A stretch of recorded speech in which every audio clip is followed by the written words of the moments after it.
Hey folks, Arlyeon here with another episode of Crit Hit Reviews. Today we're going to be giving the once-over to Giant Squid Studios' underwater exploration game, Abzu. With the art director from That Game Company's Journey, the game seems intent on capturing the same marriage of eye candy, subtle world building, and simple, relaxing gameplay design.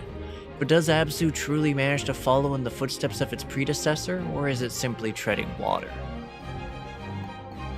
First off, for those who don't know much about Abzu, it's an extremely mellow take on an exploration/adventure game, with the goal of it being more or less to swim through the game's various areas, take in the sights, and occasionally flip a switch so you can progress. Being both light on mechanics and story, there's more of a focus on the journey itself and just enjoying what the world has to offer.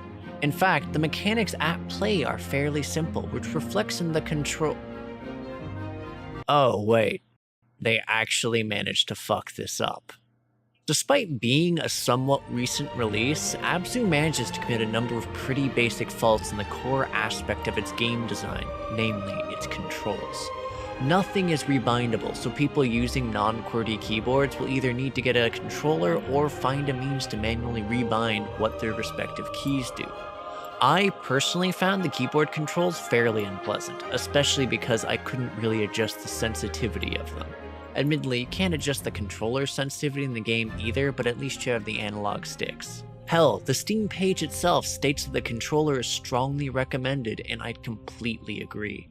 Though, even then, it's not always the most intuitive process. Since Abzu is a swimming game and you're almost always underwater, the camera and movement directions can be a bit weird at times, leading to you occasionally flipping about, especially when you need to swim downwards or when you hit an invisible wall. Still, at the very least, you do have the option to toggle inverted or normal camera and swim controls. That said, swimming itself can be slightly tedious since you essentially need to rhythmically tap the swim button while holding dive to move forward. Whilst you'll probably get used to it and its timing, I found it grating that basic movement was a mechanic. I'd expect that in Manual Samuel, not here. In fact, the singular movement feature I did enjoy was being able to grab hold of the wandering fish and ride them around. Whilst you are limited to fish that are larger than you and you can't really control where they go for the most part, it does let you take in the sights and is a welcome break from tapping.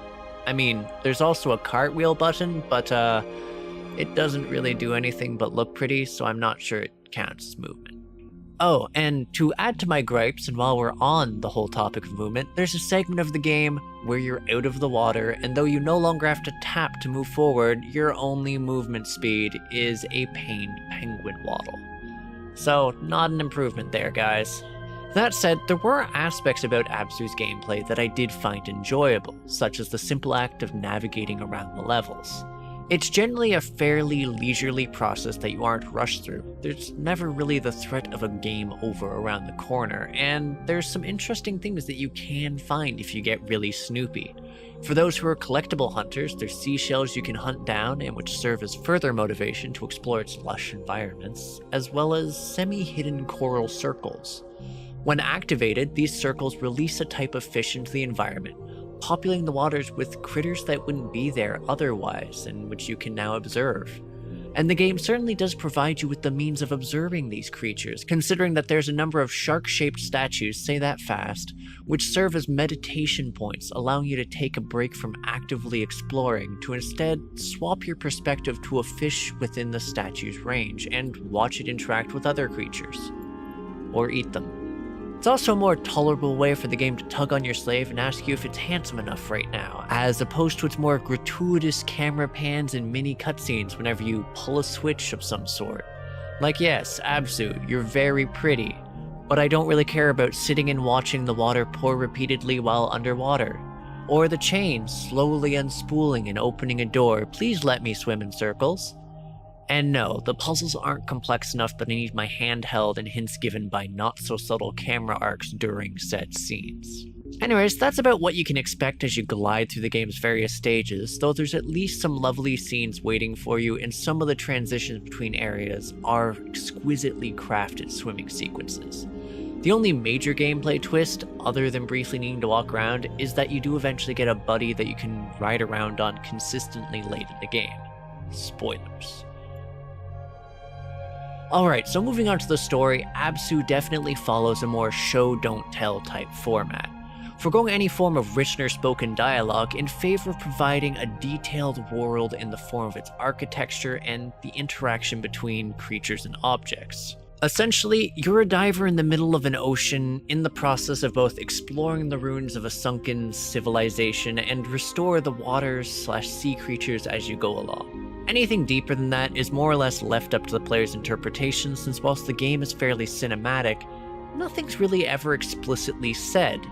The closest that can be found to a backstory is found in a number of murals scattered throughout the ruins, which simply provide pictograms as clues to what's going on and who the player is even. And the scenes themselves as players progress are fairly open to interpretation. Now, graphic-wise, I'm pretty sure I've already said my piece. ABZÜ's a very pretty-looking game, with an aesthetic that brings to mind Journey's art style, albeit in a far more aquatic environment.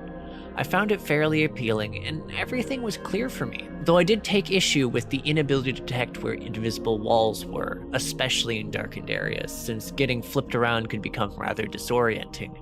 That, and its notice my graphics senpai moments that I mentioned in the gameplay section were my only real graphic issues, so overall it's definitely one of ABZÜ's strong points. As is the audio in this game, since I'm giving credit where credit is due. Whilst the ambient audio is nice, holy damn is the soundtrack incredible, given that they're amazingly crafted themes, which range between whimsical and ambient to these dramatic and orchestral displays. There was a number of moments where the tracks just stole the show for me, especially for the melodious vocals present in the freaking choir which accompanied them. Just damn. And this brings us to my final thoughts in regards to ABZÜ, and I gotta say, regardless of how pretty the graphics are or how enticing the music throughout the game is, it never managed to capture that simple, transcendent joy of its spiritual predecessor, Journey. Whilst I didn't completely mind ABZÜ and I found the exploration component interesting, I never really found myself consumed by the childlike awe and wonder that Journey managed to invoke throughout its experience. There's certainly a sense of serenity to be found in both, but it didn't have anywhere near the same of emotional draw or immersiveness, coming off instead as a more shallow and condensed experience. On a purely gameplay level, ABZÜ is more or less a relatively decent walking simulator. Well, swimming simulator, I guess, and considering it happens near the bottom of the ocean, I'm not sure I can be faulted if I expected more depth to the experience. That, and for a walking simulator, it manages to have its integral gameplay aspect, its controls for movement, be sort of crummy. All in all, for my own tastes and just what I got from the game itself, I'd place it as more of a fumble. Not something I'm apt to recommend or bring up to people unless they're really into walking sims or craving something with, very specifically, the art style of Journey. Better luck next time, Giant Squid Studios. Enjoyed this video? Like, comment, opinions help us get better, seriously. And subscribe, click that bell. Oh, and join the Discord server if you like nerdy communities. Links are in the description as ever. Anywho, this was Arlyeon, and we'll catch you next time.